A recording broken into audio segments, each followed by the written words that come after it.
But you just bought another player. What's going on? Yeah. No, there's somebody who's just in this one as well. I'm surprised we just say we. So, hello ladies and gentlemen, my name is Manyenga. This is Strictly Football. Today we've got it's a bit different, isn't it, Beven? Very different. You know how? Yeah, how? We actually have a bona fide lawyer. We do not have a law student, a student of law. Who claims to be a student of law? We have a proper lawyer. Not the one that usually. But he's a man of many hats, though. Yeah. Would you allow me to do this? No. Go right ahead. Go right ahead. You know, this guest of ours is. I don't want to talk about former Ghana's captain. What? Yeah. No, that's. Second that. This guy is presiding over a new baby. A baby that's going to send shockwaves, you know, big shockwaves. You know, there's a new football team in town. You want to know the name? Yeah, go ahead. Please tell us. The football club is called Ngobele Magwizi. Northern Region, Division 1. Ngobele Magwizi. Oh, he's here, he can tell us. But the chief executive officer of that side joins us today. At least he's a bona fide lawyer. But we're not going to focus on that. We're not talking about Ngobele. We're not talking about Ngobele. But if you've got questions, we just go on to a comment section and give us your questions on Ngobele. What you want to know about it, and we'll probably answer those questions. But today, we are going to be looking at the Africa Cup of Nations draw. Gentlemen,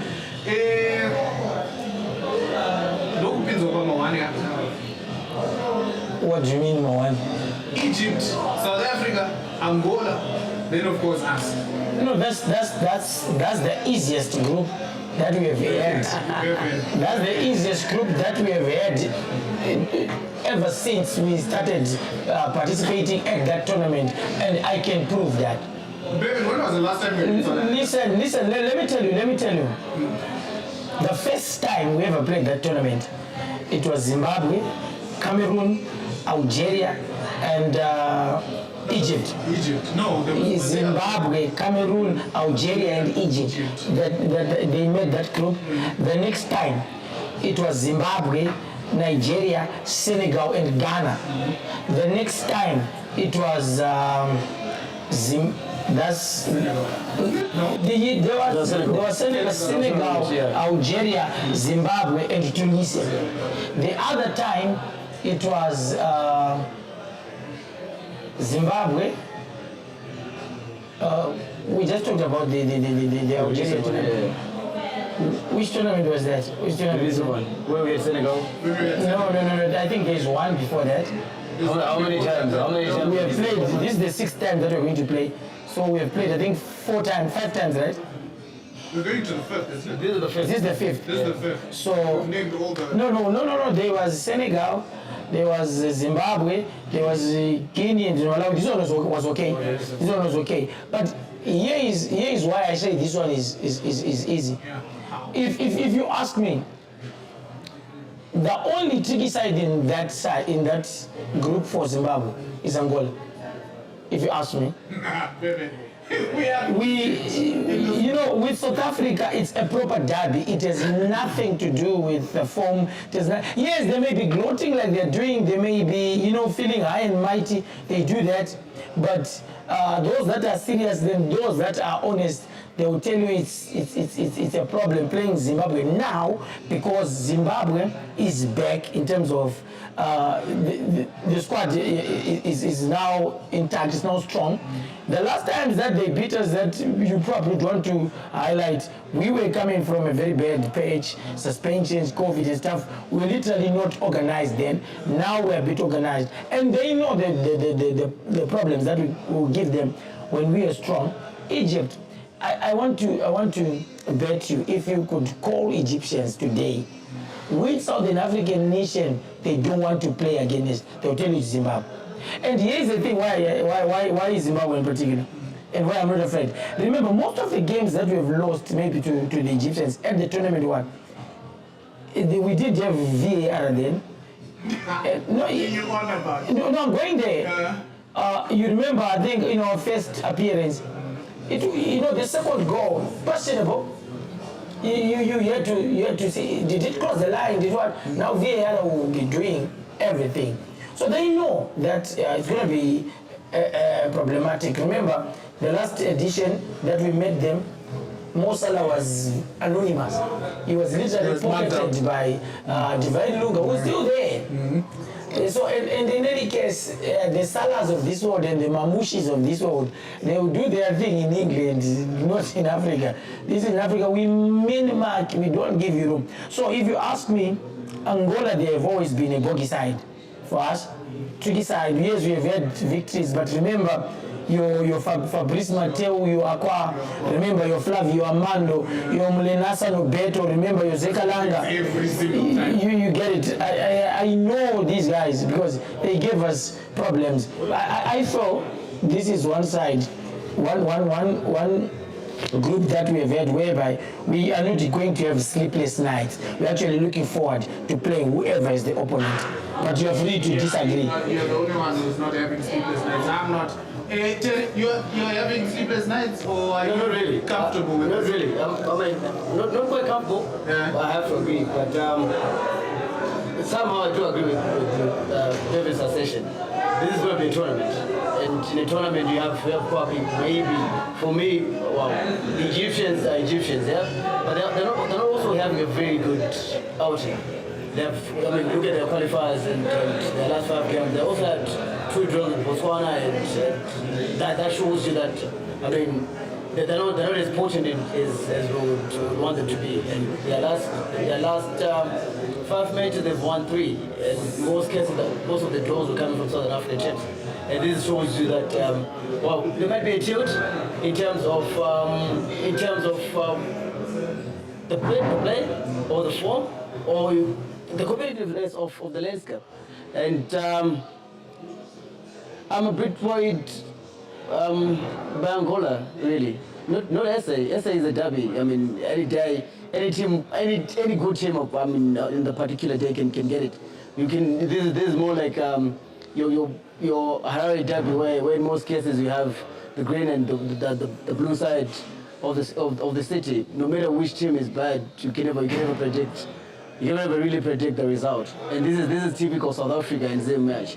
And the beautiful thing is we have lost our last 2 outings there, say, which is a plus for us. And we're going to beat them in the qualifiers. Getting into the match. Exactly. And I had the SA coach saying, well, we're not particularly worried about Zim. They have to be. This is a new side. If you ask me, Zim is actually a new side. I saw the qualifiers, especially the AFCON qualifiers, gave me a little bit of hope with where we're going. And obviously, I know we're gonna delve much into the ZIFA elections and what we expect and the potentials that can come out of the elections. And one of the potentials is to ensure that we have adequate preparation for the boys. And obviously, the preparations are gonna come through the qualifiers, the World Cup qualifiers that are gonna be played throughout the year. And in terms of talent pool, so far in the entire continent, we have the best talent pool ever. Right? Look at the kind of players that we have that are playing abroad. And if you can harness and be able to bring those young boys in, especially for the experience and the change of the landscape, we're going to have a really good team. I don't know. You guys seem to be very confident about this group, but I see major pitfalls being the South Africans. What? Why? What's so special about South Africa? You guys, what? This shoe-shine piano thing of theirs. Have you seen them play? No, but of late, their team, like their core, is in the Sundowns, and look at how Sundowns are dismally performing in CAF. This also shows you that actually works for South Africa. In which sense? Like where predominantly their team comes from. You are right. The guys are performing.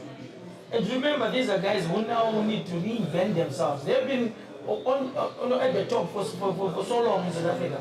That's not many disadvantages. Now, they've got serious challenge from Orlando Pirates now because you know what they were found out. But the issue here is innocent. There is nothing about South Africa as a national team that should give us sleepless nights. I know Hugo Bruce, he has this superiority complex, and somehow he always has a bone to chew with Zimbabwe, always trying to demean and belittle us. But I will tell you, mark my words, innocent, the Almighty giving us life, South Africa will not progress from that group. Mark my words, they will not progress from that group. That, that underdog take that Zimbabwe has is a badge that we should wear with honor for now. And people should realize some of these rankings and whatever you saw is because we had COVID and we were inactive for another 2 years because of the ban. But that does not translate to what actually happens on the field of play. So I don't know what it is about Hugo Bruce that makes him feel high and mighty about. These guys. What? I can't even express it. You don't see the wow factor. No, the wow factor.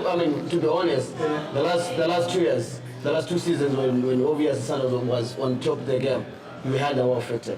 If you ask me, there's a time when you're just there. When words at some point see to us, and everybody is always there. Try and figure out how best to compete with you.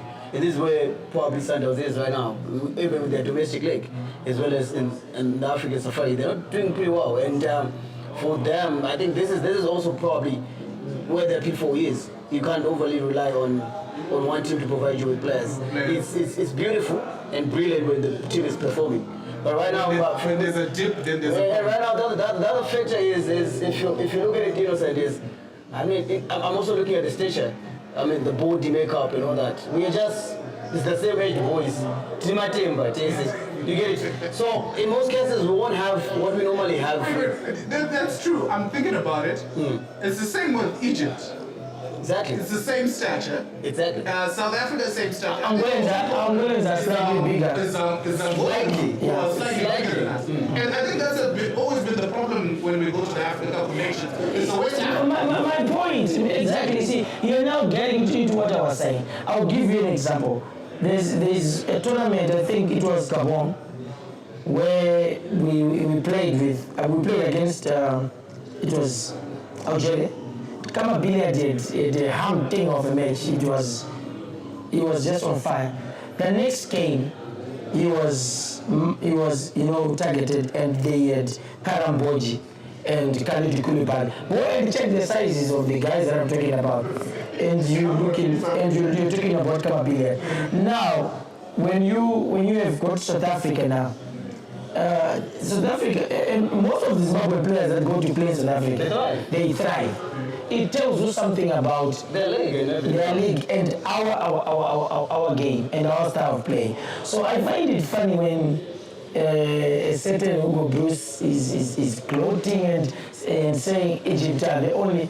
You see, the funny thing about African football, you will be shocked when Zimbabwe and Angola are the ones that are progressing. That's what happens in African football. So, but I told you, innocent, mark my words. You see the scary part about this? I think you said this last week again when you said mark my words. We're great to have Magwizi. It's very prophetic. Should we call you cleric? No. Do you have all levels? All levels. No, I have much more than all levels. Believe me, I have much more than all levels. Prophet. No, it wasn't prophetic. It was just looking at how the tide was shifting. How? But that was pretty obvious. To some, if it were pretty obvious, listen. I'll tell you. Do you know why I disagree? I'll tell you as a candidate. Yes, by the way, this guy was actually a candidate. What post are you going for, Tim? It's ZIFA Executive Committee. Yeah, ZIFA Executive Committee. Okay. So let's talk about the elections. Ngobele Magwizi, ZIFA president, what he promised, and the way forward for Zimbabwean football. There was talk of grassroots. There was talk of infrastructure. Yes, still. I had to interject. Yeah. So this is a challenge, and this is what I saw as a candidate. Yeah, but I'm speaking from experience. Yeah. So the experience was, we were, all of us, somehow AI generating our manifestos or our promises. Which in most cases, if you look at it, it was actually to do with infrastructure. It was actually to do with funding, which most were double commercialization, monetization. Yeah?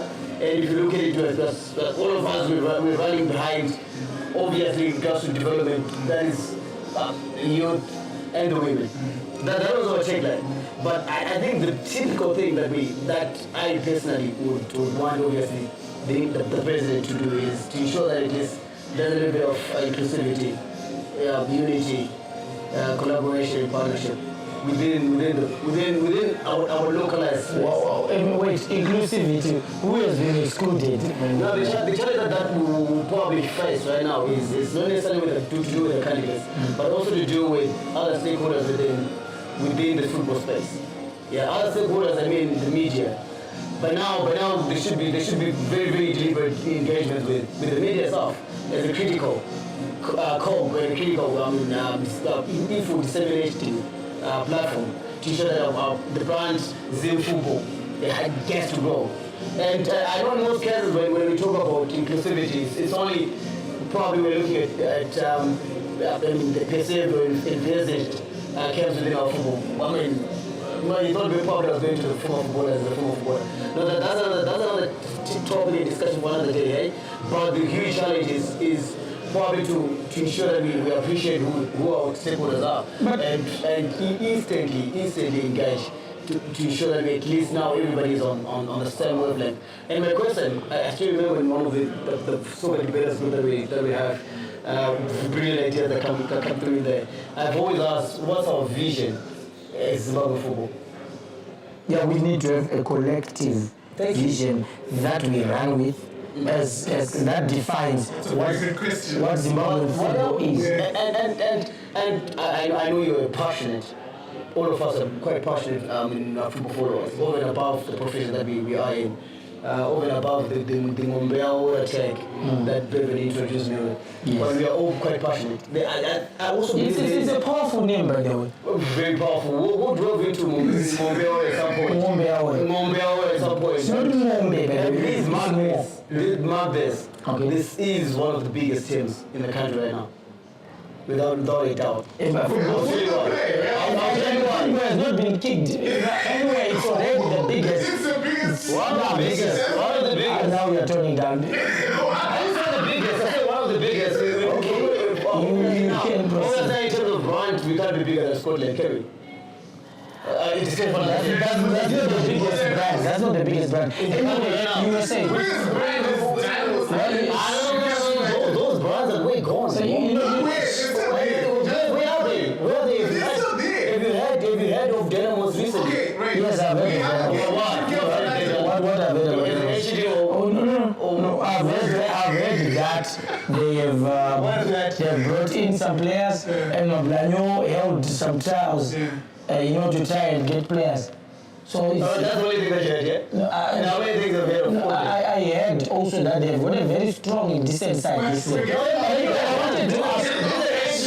wanted to ask you, as a person who participated in the elections, we are talking about elections. Why is it that the councillors are shunning out former players? I mean, of all the former players that Please. No, I have to be very candid on this. wait, let me finish my question.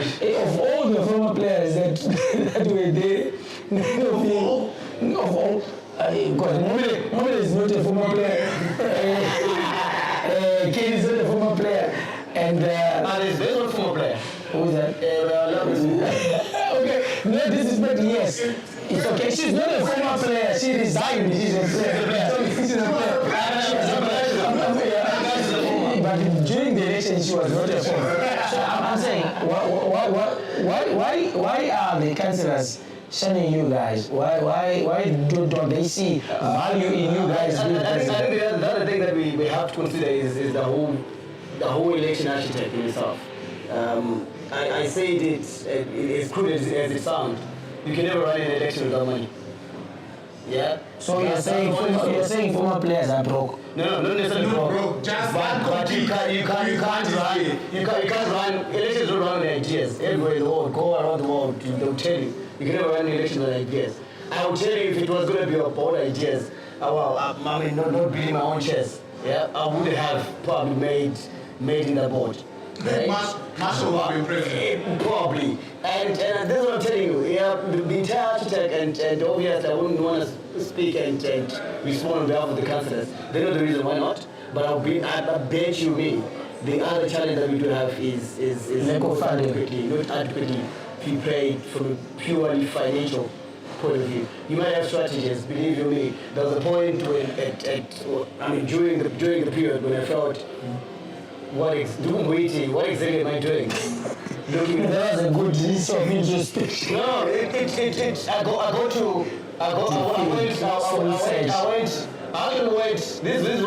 went to a meeting. I actually get crushed. One of the meeting when 20 was having one. And when I got there, I was there, and the requests, though very, very, very justified. Yeah, when I bring you to my event, at times you have to meet your cost. Yeah, because you are inconveniencing me. Which is quite justified. Yes. And when I go there and I saw the request as justified as it was, I felt that my balance at this particular juncture does not fit. You felt you were biting more than you can chew. No, I could have tried to chew. But I also felt what exactly was I chewing? That's what I'm saying, at the expense of your teeth. So you made a very wise decision. I will tell you it's a wise, especially looking at the results and the board composition and what transpired to the elections. For me, I made a really, really wise choice. And it's quite unfortunate that former footballers, we're not yet at that space where we can, there's a candid assessment that I meant, where we can actually get to be there, all of us, assess where we are, strategize as a collective, unite, and probably be a formidable team to actually challenge. Because without us being organized, I tell you, we will never have a voice in Zim football. Wait. Yeah, but I thought you yes. The only former footballer, that would have probably contested was the one that wasn't allowed to contest. Yeah. No, Magwizi is a former footballer. Yeah, but we're talking about. Come on. He's a former footballer. Yes, actually, what are we talking about? You can't have a campaign without what? The money. But the only one that could have pulled this off is probably Beven Svinurayi. Yeah, but let me tell you something. It's not just about the money. Wait, what else is there? I'll tell you. Whilst I concur, you've got to be moneyed, but you also have to be shrewd as a person. Shrewd, strategically. And I did see that in Benjani. No disrespect. No, but he never ran a campaign. Yes, already. The fact that at one point he wants to be Warriors coach. Then in the next year or two, you already want to be ZIFA president. Well, what exactly do you want to do? Well, you mean? I'm trying to get you. Is it really that bad for me from the Ngobele attack up to say I want to be ZIFA president? No, but it's different. Ngobele attack is you administering a football club. Yeah, and then now you want to administer. This guy wants to be coach of the national team. Then the next election, he wants to be president. What's the difference of being one who was apparently in agent for sponsorships and now is ZIFA president? Who was what? An agent for sponsorships and now is ZIFA president. Listen, the difference is What's the difference? I'll give you the difference. You see, the role, and the administrative role, you understand administration. You are an administrator. If somebody is working along those lines, if you ask me what I've said even on this podcast before, it's not, I hear people say, no, you want good administrators. Nobody was born in a stadium. Listen, let me finish. So if you've got somebody who's doing administration somewhere, who's doing well, administratively, right? They can, because administration is administration, Terence. You can, that's why you're going to have the likes of you or any other people who are going to be in the secretariat to work. The president is not going to do day-to-day running. Can you give me the link between 4-4-2 formation and I also then take your attention really to the entire structure of the coaching badges, especially UEFA, CAF, and our local. There's always a bit of administrative, and also let's not forget, this is a guy who has played at the highest level, and at times it's the exposure that you got, the experience as a player. I mean, if you tell me that doesn't count administratively, no, we're not saying it doesn't count. Terence, as a player, knowing how Ngobele is run. Listen, knowing how Ngobele is run is different. Seeing Terence running Ngobele is different to running Ngobele yourself. It's not the same. Because you can see somebody doing something, but doing it yourself. Terry, I watched you play football. Yeah, it doesn't make you. It doesn't make me a footballer. No, you might not be able to kick, but practically you might be able to have an assessment. But that's not the same thing. But this is the same thing. No, it's not the same thing. I've seen you as minister. It should therefore. Here's the thing. You are now required to do the administration yourself in a very volatile environment that is ever changing, where you have to be. You know what? Isn't it more to do with leadership than administration? It's the same. The ability to have to listen, you can't administer if you're not a leader. It's the same thing, Terence. And I've seen a couple of administrators that are not leaders. Yes, that is why institutions and even the football is failing. Because I've seen a couple. Because of exactly what we're saying. But anyway, we still haven't talked about Ngobele Magwizi quickly, guys, before we move to the next one.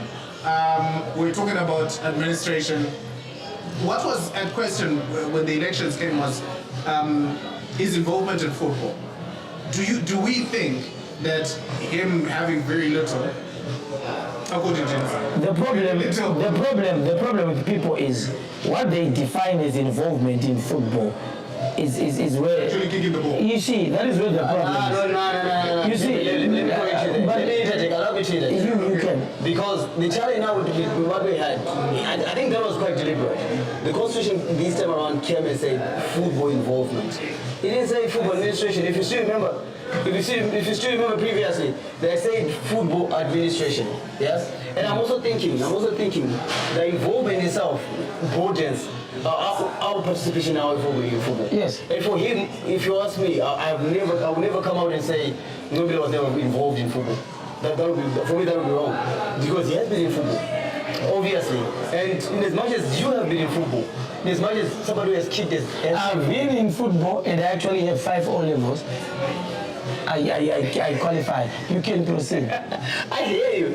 And this is why I think after the politicking, after the elections, I have gone and dusted. I done and dusted. Yes. I personally think he's the best now because he's in.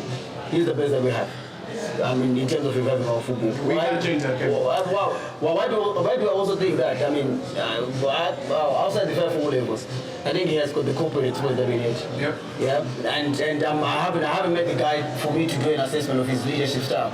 But I also think him being involved at that level, at the corporate level, I also think he does possess the right leadership skills. And what I'm particularly interested that he does is making the right calls. Be able to distinguish between electioneering campaigning and rhetoric from the actual work. I know you've made a little concessions to the councillors, and I'm hoping for sure that at least probably, I know there's a challenge at CAS level where obviously Mr. Machana and Mr. have launched one contesting the involvement of a third party. But I'm really hoping the third party comes in, get these councillors' rights, and get to pay them off, so that we can start on a new slate. I think that's another podcast right there. Yeah, and a waste of time. A waste of time, and I think. Listen, gents. One thing for sure is if you make the right calls, and if you appreciate that football is not run by the executive, by the committees and the secretariat. And for me, if he adequately ensures the secretariat is staffed with right and competent people, I mean, our football is going to be alright. That's the thing, though. For me, I think of all this. For me, I feel the most important area in all this, for me, if you ask me, is the secretariat. For sure. Where we're going to have day-to-day running of this game. This is where we need to have seriously, competent minds. We're not supposed to have, these guys that are just hangers on, no. We want serious people that are going to be able to run this thing and transform it. Nobody can bring the vision and push it, but these guys that will run with the vision and push it, these are key people. And I think one critical thing is that obviously we've missed as an industry when we're thinking of elections and putting the right people into space is the competences, especially of the board, because it had to be quite balanced. And in terms of competences, an executive board by its nature is a strategic formulating platform. And in strategic, we are talking intellect. Yeah. The ability to have the vision being put in place, to have the mission being put in place, to have the strategies being put in place, the plan being put in place. And as Beven has just put it, and have the right competent people to execute and implement that plan. And the hope that the strategy wasn't created by AI. Let's talk about fixtures. You brought it in. No, in as much as just if AI, have the decency to then look down and tailor make it to suit where we are. To suit where we are. Of course. Yeah. Not to just Copy AI and paste. invest. AI invest. I've seen that happening. It's deployed. And then when you ask the person, hey, what? They can't explain their own document, right? All right, let's talk about the Premiership, which is going to be end of February, right? End of February, that's when the Super Cup Beginning is. of March. Beginning of March. Yeah.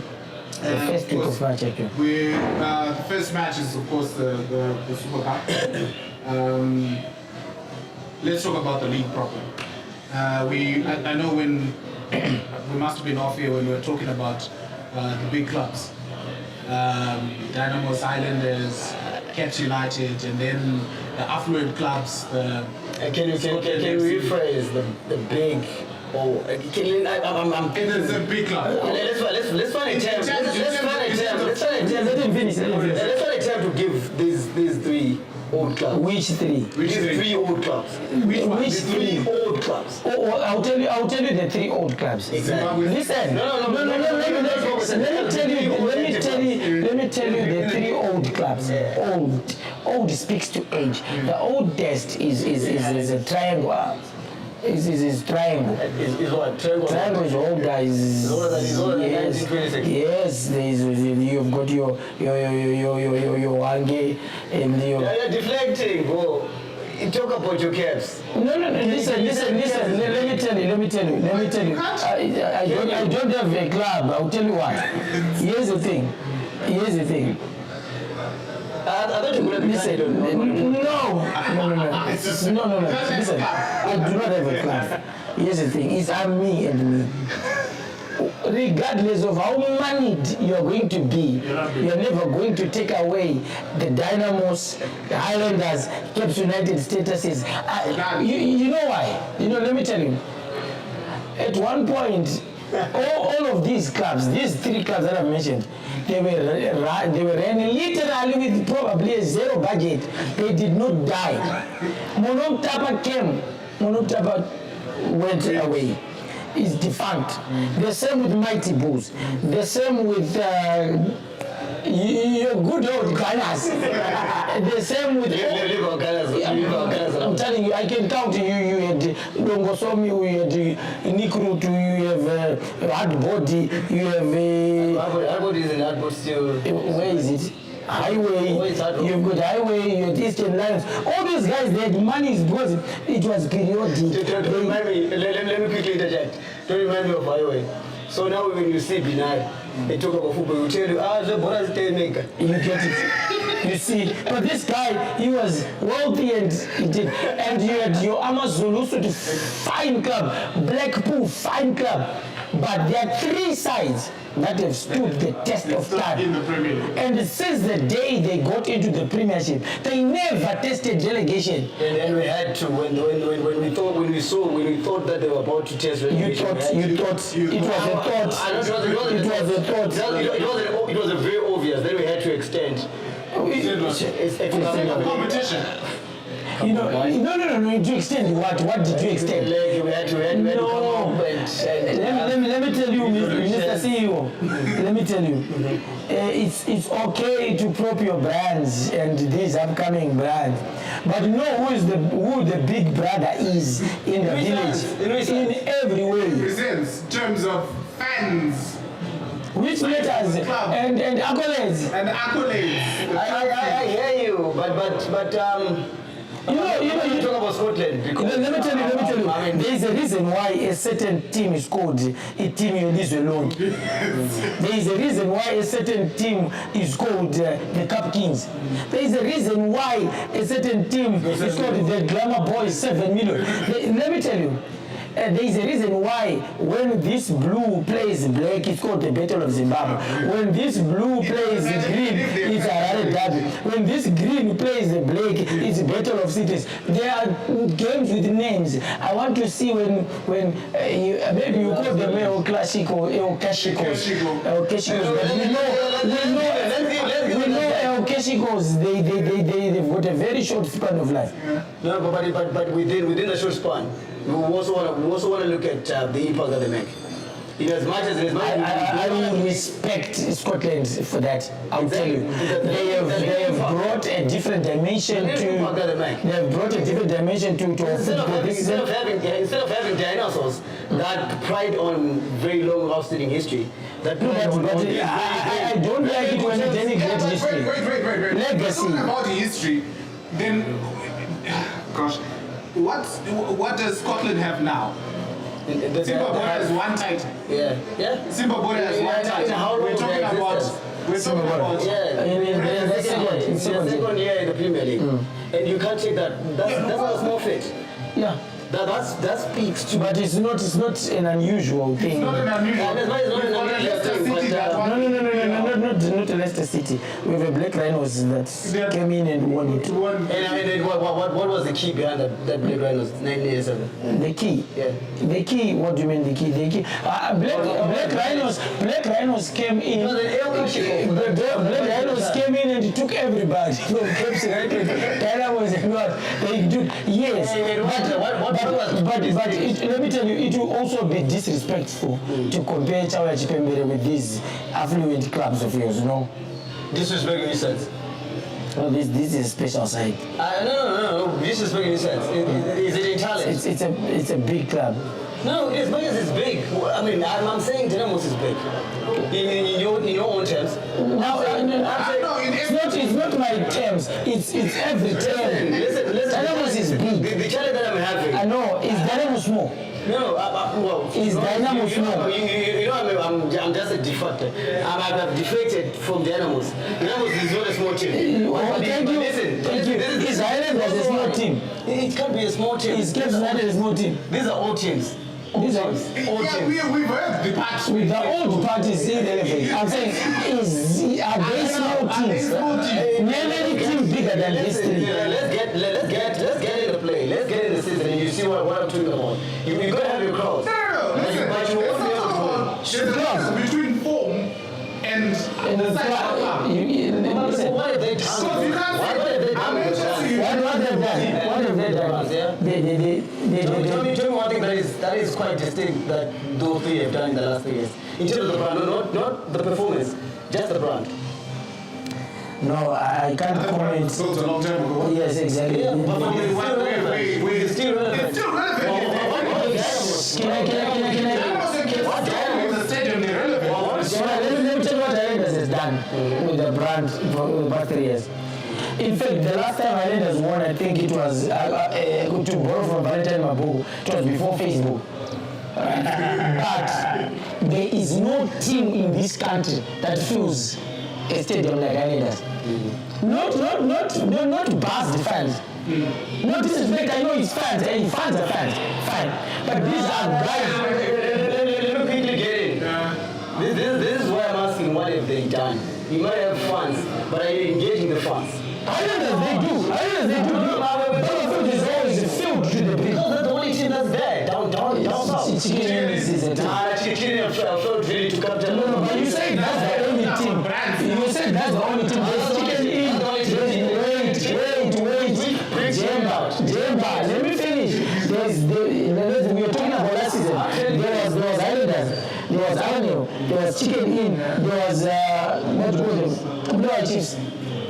But in this country, last season it was only Islanders. Let me further expand. I want to give an analogy, or I want to give an example for the Dynamos. The supporters that Dynamos had, you know where they are now? Probably in Simba. The supporters that Dynamos had, yeah, buzzed or not, they will probably be this year at Scotland. Yeah, but if Dynamos is playing, Let me tell you, Jemba, Did you see the last Jemba, Jemba. The supporters that you think are not Dynamos, the fans that you think are not Dynamos, because you're seeing them at Scotland. It's okay because they are now in Scotland, they are putting on Scotland. They are Scotland fans. Yes. But I'll tell you, I know Barca. Because they're getting something there. But which is pretty much, that's what I'm saying. Listen, these old clubs have failed to innovate and be creative. And this is the challenge also of our entire football makeup. Is we think things ought to just happen. You make things happen. In football, you have to be creative. You have to be innovative. Very true. You have to be contemporary. And as much as I love Dynamos, without a doubt. But I tell you, in terms of what's happening right now, I say it publicly. I've moved to Scotland from what's happening right now. yeah, all good and fine. it's okay, but don't think when you jump onto that bandwagon, it's going to make Dynamos any less or smaller because you are jumping on onto that bandwagon. No. Dynamos starts winning today. You're wearing that blue. We'll see. Dynamos win. Starts winning. Now he's handicapped. Now he's handicapped because of the job and everything. I mean, come on, you've got a new job now. You know, you're not allowed to be celebrating your competitor. I remember the other time when I was still playing, on an interview just as this, I told them, no, Uganda is the bus. Just like where you are, you're still doing it. But this is what I'm saying. With what's happening right now in terms of fan engagement, in terms of creativity, in terms of innovation, in terms of impact, these so-called... But you know there's a difference. We did not call them a fly-by-night, no. We did not. What exactly were you saying? What we are saying, we said affluent. Thank you. We did not say affluent. Is saying this money, guys. We saw it with the platinum teams. Moneyed, but somehow they appear to be plateauing.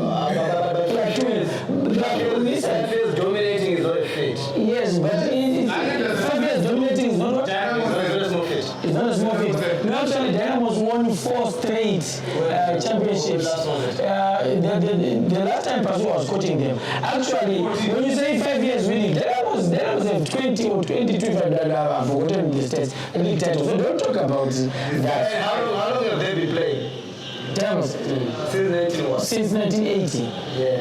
I don't want to talk about 1960, I'm talking about Zimbabwe. Since 1980. Since 92, the PSL. Yeah. So they've been 30 years, they've been How many teams have gone by the wayside? a couple. Not a couple, a lot of teams. But you know field, there are names that are carried. Dynamos, Highlanders, Caps United. That is what big is about. I used to remember. Longevity. I used to remember Zimbabwe Saints being part of that. Yes. And they're gone. Anyway, Anyway, we're talking about Kalisto Pasuwa. You mentioned it. He's now the head coach of the Malawi Flames. well, I think well deserved. Quite well But deserved. there was a time when he said no. When he Yeah, when he was like, No, he "No, was- I don't want to." he was, you know what, you don't want to rush into these things. You study the terrain, you look at things, and you also, you know, when these guys are employed, when they are discussing their targets, their goals, you also take all those things into cognizance to say, you have to consider these things, the objectives and the targets that you have. Is it feasible? Are we in a position to achieve this? Then your decision is informed on that. And also, you know, like there was also, you know, likelihood of maybe the affluent guys, you know, coming, you know, and knocking. And I know, you know, from the grapevine that one of the benefactors of the affluent teams wanted him there. You get it? We shall not name names. And also, it's, you know, I would not begrudge him because you also be coming back home. You get it? But I think based on achievement, this is one coach that they would want, to have. We saw one thing that happened with Kalisto Pasuwa. He was dominant in the league. Found a bit wanting on the international stage. Different man now, Terence. Yeah, most likely. Because now you have the entire nation, and you have got your wider scope to communicate from. And with the right support system from the AFCON, you definitely buy. And Malawi has been, it's not about him. I think the last time he took over, I think it was a draw and win, which in any sense it was 50%. Yeah, it was just really good. So, wait a minute, guys. Is this the first Zimbabwean coach to coach a national team outside Zimbabwe? I think so. Tell us in the comment section what you think. No, it can't be him. Who else? It may have escaped my mind, but I'm trying to scan. I'm scanning through the savers myself. But Did Favish get Zimbabwean citizenship? Fabish, no way. That was Zimbabwe. oh yeah, he was He not could have Zimbabwe. gotten Zimbabwean citizenship. No, I'm trying to think. No, you. Yeah, you honestly know to go in. Technically, to citizenship. He's so Zimbabwean, isn't he? Anyway, tell us in the comment section. Yes, we are here at the Centurion Bar and Grill. Yes, if you want to bring your family over, well, you can do so. And we're talking about football. We just spoke about Kalisto Pasuwa becoming the Malawi Flames head coach. And now we're going to be talking about another controversial thing. Well, I'm not saying Kalisto Pasuwa becoming Malawi head coach is controversial. I'm saying this particular subject is controversial. Where we have instances where certain clubs have signed players that are said to be 22 but should be a lot older. And some that would have written O-level at 13. Which clubs are those? No, there's some clubs. Okay. Some clubs. I bet it's not one of the big No, players. we're not talking about that. We're just saying that in why? Well, I also think this points to the level of professionalism that we have in the country, and it's always been a culture, which I think culture wants to change. And now with sports science, I bet on it with MRI scan. It was very difficult, unlike in the old days when we could do that and get away with it. Now it would be very difficult, which changed not only the player, but the AFCON in the country in terms of the reputation that brings. All said and done, it actually points to our level of investment in football development. Because if you have a really good player, you don't necessarily need to change to change their age or change their... Oh yeah, we do, because he plays longer. No, not really. Longevity is not in the age. It isn't. We now have Ronaldo at 40, still very competitive. So it's an advantage to actually, I mean, with the Makori, like to actually put Rand, do 85 year 83, 85 year 87, which I tell you for long. That's longevity, if you want to put it that way. But I'm also thinking it speaks to the level for football and what we need to do to ensure not only cheating, to ensure that we have the right talent coming out of our football system. Yeah, and you've got different thinking. You know what? It's one subject that is very controversial, like you said. You hear there's a lot of sensationalization that comes into these stories, and sometimes if not handled properly, you can end up destroying careers. I think we have to be very factual. We have to be very clear on these things, and some of these things, I would never support that kind of practice. But I also am an advocate of responsible journalism, where we need to be very careful with some of these stories that we carry, because some careers will be at stake. Because some of it will be bad talk. Because I would be glad if you've got a situation whereby somebody brings proper evidence to say this guy is claiming to have been born in 2005 when he was actually born in 1998. You get it? If you've got proper evidence, then I think it's good for us then to just... The evidence is always there. Yeah, but we need to see it. We need to see it. Because it can be bad talk. That's exactly what you were saying. But gentlemen, thank you very much. Yes, we've been talking about every aspect of football today. We did talk about the African Cup of Nations. The two gentlemen here, I think Zimbabwe, are in with a chance to actually go to the knockout stages for the very, very first time at this African Cup of Nations. We also looked at the ZIFA Elections, what transpired, the implications. Is Ngobele Magwizi the person for the position, yes. And we also looked at Kalisto Pasuwa becoming the Malawi national team head coach, which is a plus for him. It's amazing.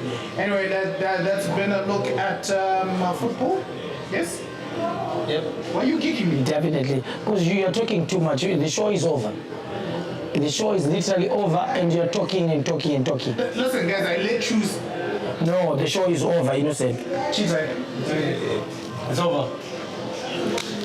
Mr. President Jeba. No. The CEO, man. Oh, by the way, congratulations on being CEO of Manyenga.